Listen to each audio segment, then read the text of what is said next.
Hello everyone. Today I want to do unboxing and first impression of the Lenovo 10e Chromebook tablet. I purchased this tablet on eBay. I only paid $85, which was a crazy price. This thing has a retail of $335, which is also a crazy price. So if you can get in like in the middle of those two numbers, would be a good purchase to try. And if you don't like it, you can always return it. Now let's talk about this tablet. Now before I even open the box, let me show you guys the specs. Now it has a CPU, it has a MediaTek CPU. And now this CPU is used mostly on tablets and phones, but because this is a tablet, it's a good match for it. It has 4 gigabytes of RAM and 32 gigabytes of storage. And it's a 10.1-inch screen, IPS. It has a resolution of, I believe it's 19, let me just double check. It's 1920 times 1200, and it has a crazy 400 nits of brightness. So those two things amazing, especially if you can get it for this price. Even as of this day, if you go on Lenovo's website, they're gonna have this tablet for $100.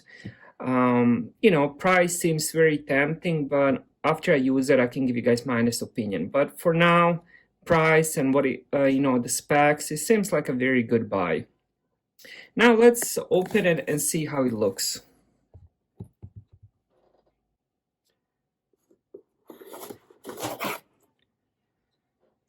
Now I gotta mention the box it came with, it was shipped in this original box, so I didn't like that. And when I picked up the box, it was very light, so hopefully everything is there. Now let me just lower the camera a bit so you guys can see. Now, first thing first, let's check the charger.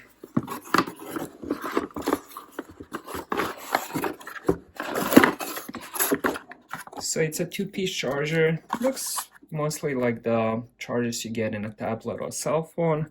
Let me see if I can see how many watts this is.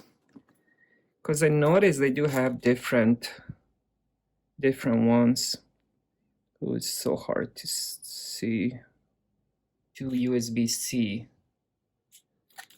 Very light, nice. The cable isn't long. It's probably, I would say, 3 feet. So I wish it was a little bit longer. But let's see the actual tablet. Now it looks like it's nicely packaged. Very light. And here you get some warranty paperwork and what is this? And the setup guide. So that's the only things you get. Charger, couple paperworks, and of course you get the tablet. Now let me open this. Wow, it's so small. I'm not used to this. I usually do reviews of the actual Chromebooks, with the keyboard and all that. So this is very, very light and very small. Here we go. We got the actual. Let me just pick it up so it's not reflecting the light. Looks very nice. Now it does have some weight to it. I believe it's, let me just check the weight. It's 1.1 pounds. So it will be the size of the regular tablet, 10-inch tablet. Probably the weight of if you have Amazon Fire HD10. And on the front we have I believe this is 2 megapixel camera, front camera. And on the back you have 5 megapixel camera.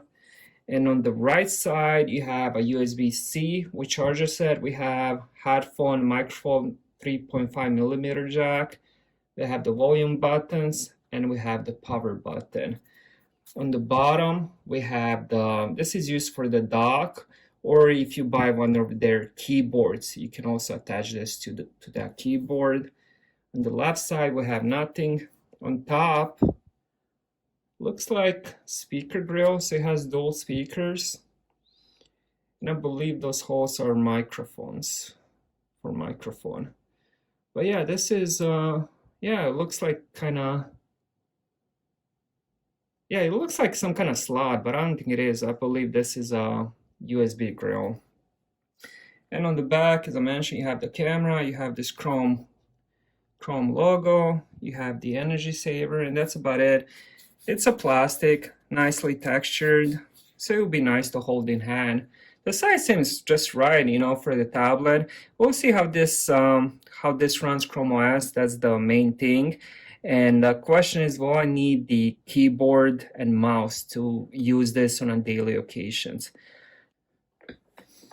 All right, so I had to plug it in to get it started. Now the cable is extremely short. I'm not sure if you guys can see it, but I can't even put the tablet up because I have the charger plugged in under the table, so it's extremely short, which kind of, you know, which sucks. If, for example, if you want to charge it and use it at the same time, I don't think that's going to be an option. Now, from the actual setup, I noticed the keyboard, the on-screen keyboard, was easy to use. I haven't had any issues, easy to type on.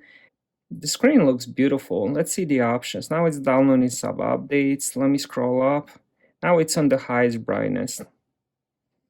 Now, one thing I want to definitely test is the speakers. I heard on a lot of reviews the speakers are horrible, so we're going to test that. Looks like you lost another one.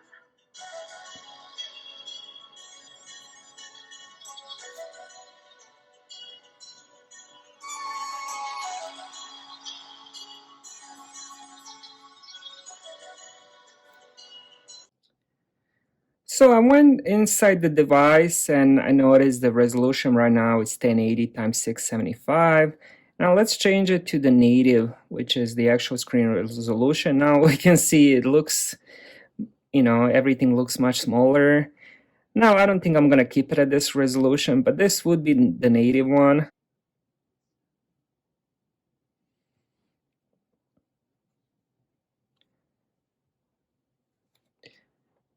Now everything looks pretty clear. I do love the screen. So this looks really nice. I can definitely see myself using this, especially at night when I'm already in bed, if I want to check my mail, do some browsing, watch some videos. One thing I am concerned about is the storage. Now this thing only comes with 32 gigabytes of storage. Now once you deduct the actual, you know, actual operating system that's already on it, that comes with it, you're only going to be left with about 18 gigabytes of storage, which isn't a lot, especially if you're going to play games. Once you add up 3-4 games, you're already gonna notice that shrink. And so if you plan on using it to have a lot of games, play a lot of games, the storage, I don't think this would be an option for you, because most of the regular Chromebooks and even tablets have the SD expansion slot, and I just can't believe this one doesn't come with it. I would say that's probably the lowest point of this Chromebook. Other than that, I'll give it a good review and I'll post the video in about 2 weeks. So thank you guys for watching. I'll see you guys on the next one.